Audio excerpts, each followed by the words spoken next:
আসসালামু আলাইকুম গাইস, কেমন আছেন? আলহামদুলিল্লাহ আমি অনেক ভালো আছি। আজকে আমি আলু দিয়ে ডিমের দম রান্না করব। এখানে আমি আলুগুলো আগে চুলার মধ্যে থেকে সিদ্ধ করে নিয়েছি। এখন আমার ভাত চুলায় আছে, আমি সব ভাতের মার গেলে ডিমটা বসিয়ে দিব রান্না করার জন্য।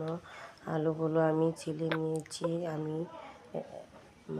এরকম করে আলুগুলো দিয়ে দিব।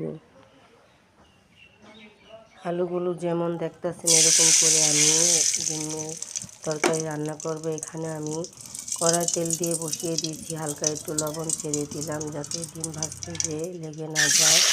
এখন আমি ডিমগুলো ছেড়ে দিলাম, অল্প একটু মশলা দিয়ে নাড়াচাড়া করে নেব। দেখুন ডিমগুলো কত সুন্দর ভাজা হয়ে গেল।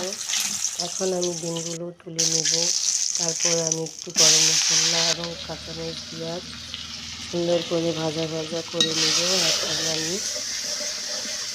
সব কিছু উপকরণ দিয়ে এখানে আমি অল্প একটু পানি দিয়ে এটাকে কষিয়ে নেব ভালো মতন। এখন আমি লবণ দিয়ে দিলাম, আমার কষানো প্রায় হয়ে এসেছে। এখন আমি আলুগুলো ছেড়ে দিব। দেখুন আমি এখন আলুগুলো দিয়ে লেগে ছেড়ে ভালো মতো কষিয়ে এখন ঝোলের জন্য আমি পানি দিয়ে দিচ্ছি। এখন আমি ডিমগুলো ছেড়ে দিচ্ছি, তারপর আমি এখন আবার ধনেপাতাগুলোও দিয়ে দিব। মাশাআল্লাহ, তরকারিটা খেতে অনেক স্বাদ হয়েছিল। আলহামদুলিল্লাহ, আপনারাও এভাবে রান্না করে খেয়ে দেখবেন কেমন হলো। খুবই স্বাদ হয়েছে, আলহামদুলিল্লাহ, মজার খাবার।